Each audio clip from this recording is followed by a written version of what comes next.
1959 की सर्दी में 10 जवान एडवेंचरर्स का एक ग्रुप स्कीइंग और माउंटेनियरिंग एक्सपीडिशन पर निकला सोवियत रशिया के यूरल माउंटेन्स में।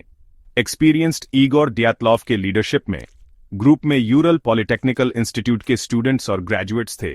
सब तैयार थे अनफॉरगिविंग विल्डरनेस के खिलाफ अपनी हिम्मत आजमाने के लिए। उनका डेस्टिनेशन था माउंट ओटोटन, एक पीक जो लोकल मैंसी लेजेंड में श्राउडेड है और उनकी भाषा में डेड माउंटेन के नाम से जाना जाता है। उन्हें क्या पता था, उनका एडवेंचर एक ट्रेजेडी में खत्म होगा, एक ऐसा मिस्ट्री छोड़कर जो आज तक इन्वेस्टिगेटर्स को बैफल करता है और इमेजिनेशंस को इग्नाइट करता है।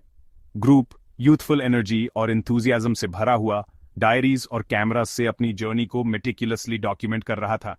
वो फ्रोजन लैंडस्केप में स्की कर रहे थे, उनकी हंसी साइलेंट स्नो लेडन ट्रीज में गूंज रही थी। उन्हें हार्श कंडीशंस का सामना करना पड़ा, टेम्परेचर्स फ्रीजिंग से भी नीचे चले गए। फिर भी उनका हौसला बुलंद रहा जैसे जैसे वो वाइल्डरनेस में आगे बढ़ाते गए। उनका लास्ट डॉक्यूमेंटेड कैंप साइट, जो इंसिडेंट के बहुत बाद डिस्कवर हुआ, उनके फाइनल आवर्स की एक चिलिंग ग्लिम्प्स देता है। उनकी जर्नी, जो उनके एंड्योरेंस का टेस्ट और आउटडोर्स के लिए उनके प्यार का सेलिब्रेशन होना था, जल्द ही सर्वाइवल के लिए एक डेस्परेट फाइट में बदल गया।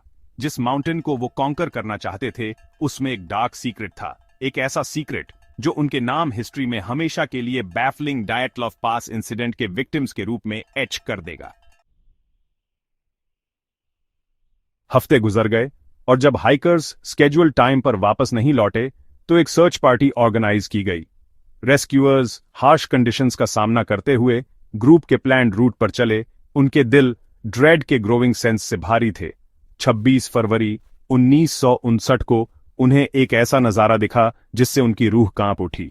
हाइकर्स का टेंट कोलात्सियाकल उनके इंटेंडेड डेस्टिनेशन के पास एक माउंटेन की स्लोप्स पर अबैंडन्ड मिला।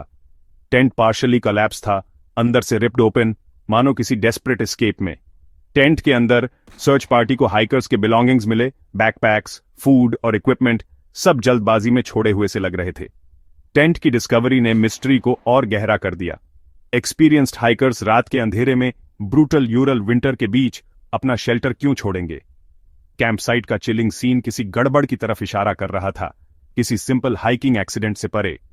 कुछ दिन बाद 5 हाइकर्स की बॉडीज, जिनमें ईगोर डायतलॉव भी शामिल था, स्नो में स्कैटर्ड मिली। कुछ पार्शली ड्रेस्ड और बेयरफुट थे। बाकी 4 बॉडीज महीनों बाद मिली, कई फीट बर्फ के नीचे दबी हुई। इन बॉडीज पर सेवियर इंजरीज के निशान थे, जिनमें स्कल फ्रैक्चर्स और चेस्ट ट्रॉमा शामिल थे। इंजरीज जो सिंपल फॉल या एलिमेंट्स के एक्सपोजर से कंसिस्टेंट नहीं थे। हाइकर्स की मौत के ईरी सर्कमस्टेंसेस, उनके टेंट की स्ट्रेंज स्टेट और अनएक्सप्लेन्ड इंजरीज ने स्पेकुलेशन के फायरस्टॉर्म को फ्यूल किया और एक मिस्ट्री को जन्म दिया जो दशकों तक चला। सबके मन में एक सिंपल यट चिलिंग सवाल था, डायतलॉव पास पर असल में क्या हुआ? शुरुआती सोवियत इन्वेस्टिगेशन, जो सीक्रेसी में श्राउडेड थी, इंसिडेंट के आसपास की बढ़ती बेचैनी को कम करने के लिए बहुत कम किया। अथॉरिटीज ने एक कर्सरी इन्वेस्टिगेशन के बाद निष्कर्ष निकाला कि हाइकर्स एक कंपेलिंग नेचुरल फोर्स के शिकार थे। यह वेग एक्सप्लेनेशन, फोर्स की नेचर के बारे में कोई स्पेसिफिक्स दिए बिना, विक्टिम्स के परिवारों या पब्लिक की बढ़ती क्यूरियोसिटी को सेटिस्फाई करने के लिए बहुत कम थी। सोवियत अथॉरिटीज की लैक ऑफ ट्रांसपेरेंसी ने केवल स्पेकुलेशन को फ्यूल किया। रूमर्स और थ्योरीज ब्लिजर्ड में स्नोफ्लेक्स की तरह घूम रहे थे।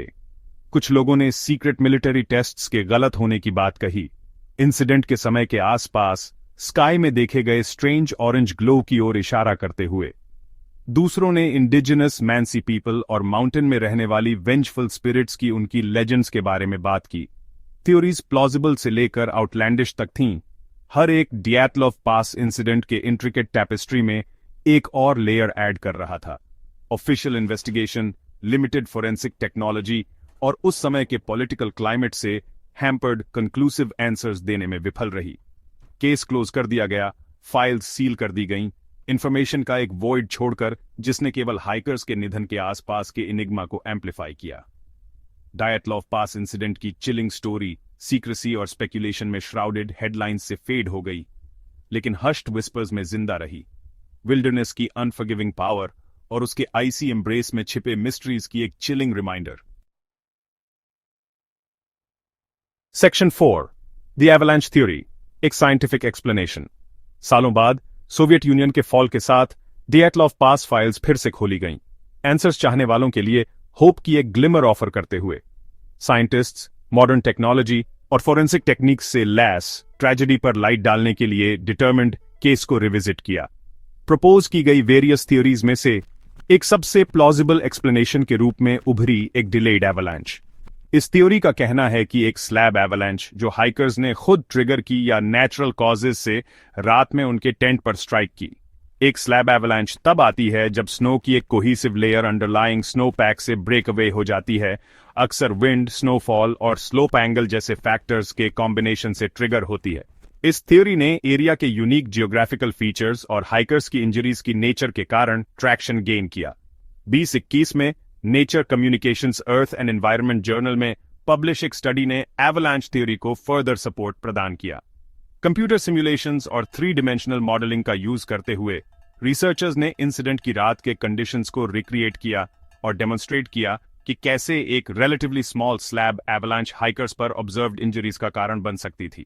सिमुलेशंस ने दिखाया कि एवलांच का फोर्स, जबकि टेंट को पूरी तरह से बरी करने के लिए जरूरी नहीं कि लार्ज इनफ हो, सिग्निफिकेंट ट्रॉमा का कारण बन सकता है, ब्रोकन बोन्स और इंटरनल इंजरीज को एक्सप्लेन करता है।